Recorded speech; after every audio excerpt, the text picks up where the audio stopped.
Hello, and welcome to a new vlog in a new location.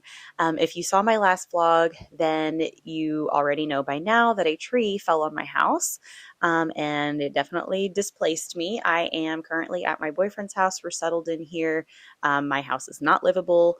It is going to need a lot of work. It thankfully is not going to be a full tear down and rebuild, but it's going to need a whole new top half. The inside is going to need to be gutted. Probably about 6 months or so before I'm able to move back into the house. So for the time being, this is the new setting for my vlogs. And I thought I would start this one out by just sharing with you the story of what happened. I made some notes on here to kind of keep myself focused because it could get to be a long story if I don't. So it was just a very wild and jarring and kind of terrifying experience, to be honest. I was the only one home at the time. My oldest son was at a friend's house. My youngest son was out having dinner with a friend's family for his birthday, so it was just me. It was about 7:45 p.m. I had just finished editing Friday's vlog, or well, the footage from Friday for what would have been my weekend vlog, and I was on the couch watching Buffy the Vampire Slayer. We had Hurricane Helene had been fizzling out over us. It had been rainy and windy all day long. And this tree that was in the back corner of mostly my neighbor's yard, a little bit of it, I guess, was actually on my side of the property line. But I'm sure you guys have seen it many times in my videos. It was the one that was in the back behind my garden, behind the greenhouse, the big old tree that loomed over everything. A wind gust picked up and I heard it blow. And every time the wind blows very hard, I get a little bit nervous about that tree, to be honest. And so I was listening like I always do. And it sounded like it was just getting louder and louder. And it was just a moment before it hit the house that I realized what it was. It was actually the leaves on the tree catching the air as it was coming towards my house. And that was the sound that sounded like a wind gust that was getting louder. It was actually the tree falling. And so I heard that and I realized just a moment before it hit exactly what it was. And then there was just this huge boom as it hit the house and everything shook. And this dagger of a tree limb pierced the ceiling right in front of the TV. And at exactly that moment, everything just went dark. Because obviously it fell on power line. So it took the power out kind of on its way down. And right at the same time as it smacked and the limb came through the ceiling, the power went too. I did have some candles lit like I usually do when I'm in my living room. So I had just enough of a glow of light that I could kind of see. Um, but yeah, I just kind of sat there frozen in place, and looked around, and everything was just silent and dark and honestly a little eerie. It's kind of hard to explain, but it's like somebody took this huge blanket and just draped it over the house. Kind of like when the snow falls and you have that kind of almost eerie silence from the blanket of snow covering everything. It was a lot like that. Um, and I just sat there for a minute, and then I finally got up and I was just like, oh my God, oh my God, oh my God, oh my God. Like this really just happened, you know? And then I went to the kitchen, I grabbed my flashlight, and I walked down the hall to my bedroom. At that point, the ceiling in the living room was still intact. It did have the limb through it, but it was all up. The only room where the ceiling had collapsed was definitely my bedroom. So it was caved in, insulation everywhere, because that was the corner of the house where the big old trunk of the tree landed, and it kind of split directly above the window that was over my bed and broke that header. And then it landed, so the header above my bedroom doorway, it also hit there and it splintered that one. It didn't break it completely in half, but it was very well splintered. Um, but yeah, so that ceiling was completely collapsed, rafters caved in, plaster insulation was all over my bed, my floor, all of that good stuff. So I called Michael, I texted Logan, I texted Hunter. Logan called me, he came home. So the first thing that we had to do was kind of start clearing some things out. And so he cleared out things from his bedroom. And I kind of went into a panic because at one point Emily had been napping on my bed. She had come out and was in the window, but I hadn't seen her since then, and it had probably been half an hour or so. So I wasn't sure if she might have gone back to my room, and I was so afraid that the ceiling had collapsed on her. Now, of course, with cats, that's probably not too likely because their hearing is like none other. And they were probably like both split into the basement before the tree even hit the house because I'm sure they could hear it coming. But both cats did end up being in the basement. I was able to get Roz because he was just hiding under Hunter's bed, but I couldn't find Emily. She did come halfway up the steps at one point, and so I turned around to get the carrier, which I had in the kitchen right around the corner. And when I came back, she was gone and I couldn't find her again. We looked all over that basement. I don't know where she was hiding, but she was out of sight for sure. So we ended up having to leave her overnight, and I had to come back and get her in the morning.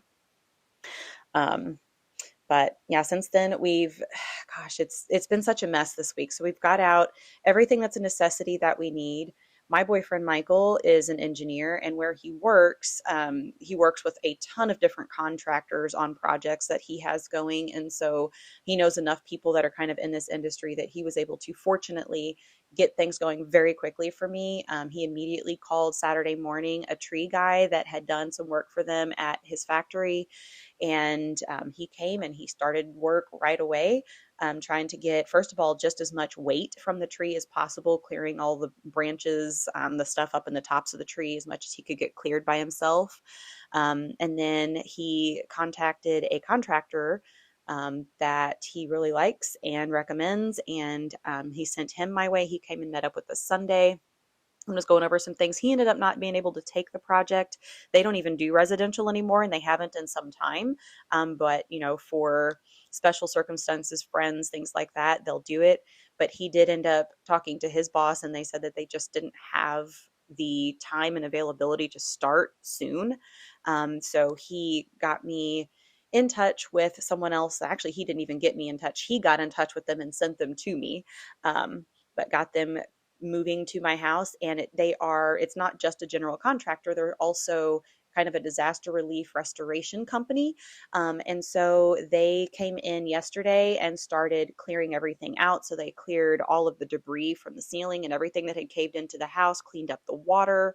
Unfortunately the floors are damaged, they're not going to be savable, so all of that stuff, floors, walls, it's going to have to be gutted and redone. But they take care of cleaning everything up. They move all of my furniture, all of my belongings out, take them to a facility where they clean it up. They treat for any kind of mold or anything like that.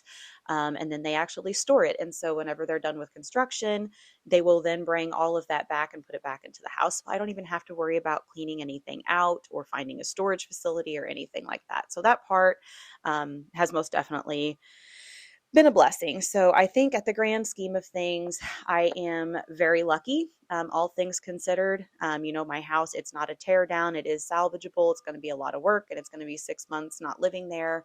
But I am safe. My home doesn't have to be torn down. We really didn't lose much. I lost the mattress on my bed and possibly the ottoman in my living room just because the way that the water came in where the rafters were busted, they kind of dripped down it and then dripped into the center of the rooms. So anything that was in the center of the room was ruined, but the furniture, everything around the perimeter is actually okay. Dirty, covered in attic insulation, so it's filthy, but not wet. So we've gotten lucky in a lot of ways, all things considered. And, I think about there's certain little things that I was wanting to do with the house anyway. First of all, it was going to need a new roof in a couple of years. I had the carpet in the basement. I was planning on replacing whenever Hunter moved out. It's going to need replaced because it got wet because water just ran all the way through to the basement. Um, we still had two prong outlets everywhere in the house. So now we're going to get to have three prong and more of them because we need more outlets now than we had in 1967. I had three-way switches that weren't wired correctly. So you should be able to flip one on either end and it always works. But you would flip one, and if you turned it off on the other end and this end wouldn't work to turn it back on, you had to always go back to the last one you turned it off in order to turn it back on again. So that will go away. I had a ceiling fan in my living room that I really hated, and there was no ceiling lights at all in my living room. I only had lamps. And so I'll be able to put in lights of some sort. I don't know if I want to go back with another ceiling fan. I don't really like fans, but they make the ones now that are like chandeliers with the fan in it, so it doesn't look like a fan. And that way, when I open windows, I still can have air circulation. But either way, it doesn't matter. I can actually have some overhead light in the living room too. So there are definitely some positives to it all, some things that I wanted to do anyway that are going to be able to get done, and now it's going to be insurance paying for it rather than me having to save and pay for it out of pocket. So I guess there are some silver linings. There are some blessings out of this whole situation. But the most fortunate thing is that Michael and I hadn't moved in together yet. So he still had his house and we were able to come here. So I have somewhere to go. My content going forward is still going to be the same as it was before. It's just going to be in a different setting. So the rest of this vlog, there's definitely going to be a lot of stuff with the construction of my house and things like that. And as I'm picking out like paint colors and wallpapers and flooring and stuff like that, I can share that with you guys. So there will be some of that stuff, but for the most part, this is still going to continue to be exactly the same as it's always been. Just kind of my day-to-day life and my plant-based cooking. And I'm going to try to get some kind of cozy vibe set up in here. Michael told me feel free to hang things on walls and do some of that kind of stuff. And he doesn't really care. So I'll probably get most of my decorations got kind of cleaned up and put into storage as the restoration company was in there yesterday. But I've managed to grab a few things. So I'll put up a couple of little things here and there. But anyhow, that is the story and that is the plan going forward. This will probably be it for today, and I will pick back up with you tomorrow, Saturday. Tomorrow is Michael's birthday, so we are going to have some kind of weekend out and about adventures as well. But that is the plan, to get you guys back to the normal vlogging as soon as possible. So thank you for watching this far, and I'm going to bid you adieu for now, and I will be back here probably tomorrow.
Happy birthday, baby! Thank you.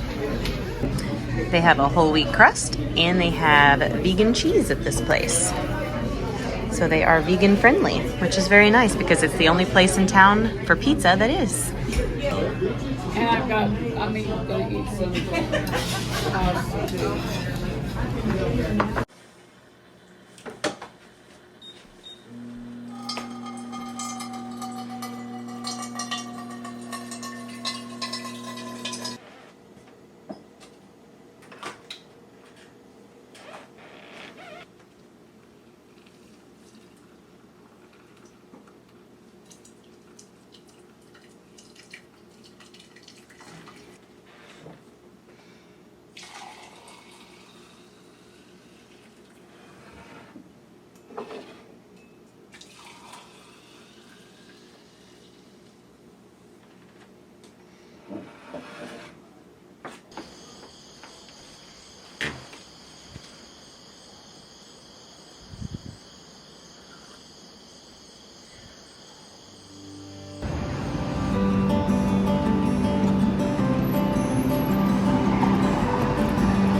It's on his way.